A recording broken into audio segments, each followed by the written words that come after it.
No, that's huge. I think you're 100% right. I think the question came to me the other day is like, because they were asking me about how you can help as a club develop players for like national team, for the GB, for Euros, and I listened to something from the like head of development for the Australian pathway, and one of the points he said was understanding like if you want, like, so those guys in Australia, they're one of the leaders in national teams in producing players right now. You know, he has to understand what a GM at the NBA level would want from this player. And then once he gets that, he then has to try and get the kid to understand where they are in that spectrum. And their kid might not want to do that. But if they do, the kid's got to understand what that looks like. And they've got to be very self-aware. The one thing that I think is more important than people are giving credit for, maybe talking about like, how can you develop? You want, like, skill trainers are good, don't get me wrong. I like it. But if you haven't got a clue what you do well and what you don't do well, and what situation you're going to excel in, and what situation is going to put you in a bad environment, and what you can handle, your non-negotiables. Look, when you go into those situations and they put you in those, don't be surprised when the outcome is not as positive as you want it to be. You must understand who you are, and you must commit to making incremental change to get better and improving what you do. Wholeheartedly. Yeah. And I probably learned that lesson from that experience. Yeah. No, so that's big. That's definitely big. So you transferred out. I transferred. Where did you transfer to? so I transferred to an NAIA school in Maine. I transferred to University of Maine, Matthias. And who coached you? Come on, because I'm telling you, this is six degrees of separation, bro. It's just, I'm telling you, as big as the universe is, sometimes we operate in this in the same. To be fair, the first 2 years, and you, like you say, just a piece on that. When I first got there, so I went in there, and it was an NAIA school at the time. And the only reason I chose that conference is because I was being recruited by a couple of schools from that conference. But University of Maine, Fort Kent, there was a guy named Derek Johnson, a coach called Derek Johnson. You know, he's and he had Stafford there. Stafford was playing in that conference. Are you serious? And, yep. I think he's family with Derek as well. But Derek was doing well with that conference. They had gone to the national tournament as a player at Machias. There were some really good players that came through that conference, and I'm not doing them justice because I should say it, because he's just put out. If you look at that basketball site on Facebook, you can see some of the people that he played against or got to see play in the NAIA finals. They just put it into that group in Facebook. Sean Casey coached them as well in that period. That's a top coach as well. And so Derek, I knew I could play against that conference. Stafford and Aaron that we played with. Aaron, can't remember his last name. He's in that picture too. Redhead Aaron. Yeah. So he played at Fort Kent as well. So I went into that conference, and a coach Lash was coaching me, and he was a local guy, but he was a decent enough coach. He brought me in there after the film I sent him, and once I left there, and that's where I finished out. But also I got to play against Kieran Achara when he was at prep school. We always played a prep game against that prep school. So I didn't actually play that much that game, but the game before I did play, when we played MCI, which was one of the best prep teams. That was a warm up. I then tore my Achilles tendon my junior year playing against Stafford and Aaron. Oh, wow. In the first 4 or 5 minutes of the game, I tore my Achilles tendon at home, and it was a really fun environment to play in. Like I said to people, I'm not mad that I chose NAIA.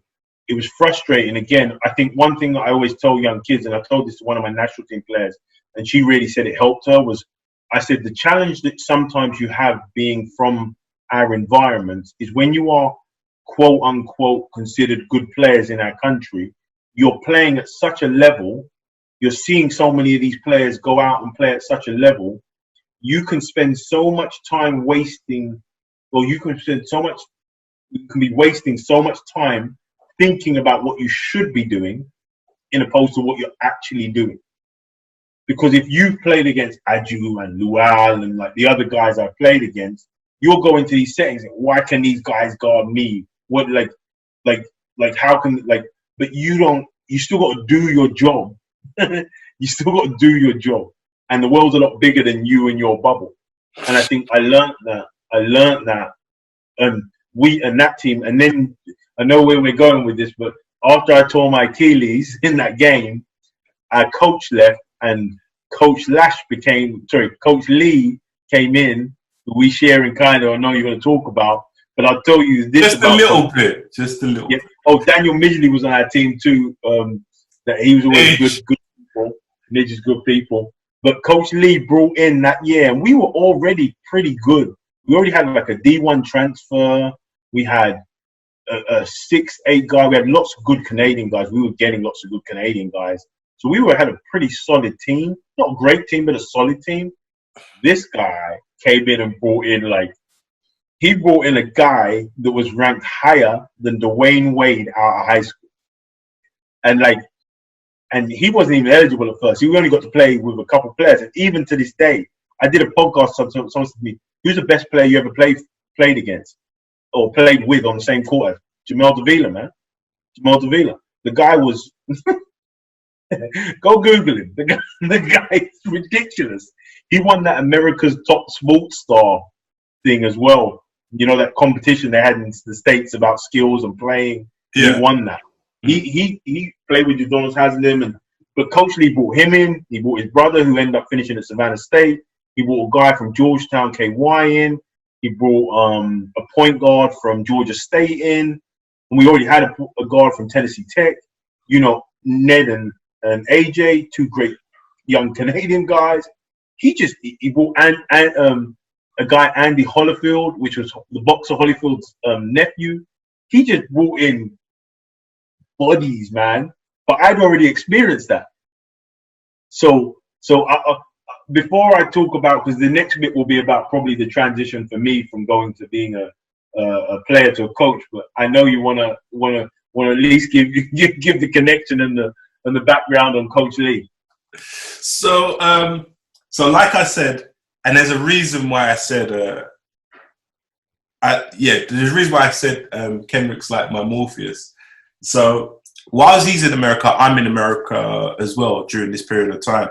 I'm not too sure if I went out after you or before you or roughly the same time. My first year going to America was like 2001, 2002. Year after me. Year after. Yeah. So after JUCO, I got hurt. Had a car accident, got hurt, no offers, nothing like that. Stayed in the number one rebounder in the country. If you Number two. Not a lot of people know that stuff, so don't leave that bit out. That's quite a big piece. You're actually one of the most dominant junior college players in the country at this point. Yeah, but there wasn't internet. They had a career at JUCO. No, but Kenrick, there wasn't internet was new, so people didn't know, innit? So, but I had like I think I averaged like 13 rebounds a game, and I was trying to catch the guy in front of me. He averaged 15. Wow! I never caught him. So anyway, so at the end of that year, I had a car accident. Letters stopped. Everything stopped. And then it was a case of like, what happens now? So I stayed at my JUCO, just studied, catch up with some grades. And remember we was talking about GCSEs? Yeah, my GCSEs were horrible. Yeah. Right? So for me, I spent extra time in America trying to catch up. So I was always eligible, but to get eligible, you can just take silly classes. But to graduate, you've got to take real classes. Yeah. So I would take a couple of silly classes, a couple of real ones, and then stay over there in the summer. So anyway, so after that year, stayed in America, no more offers, blah, blah, blah, blah, blah.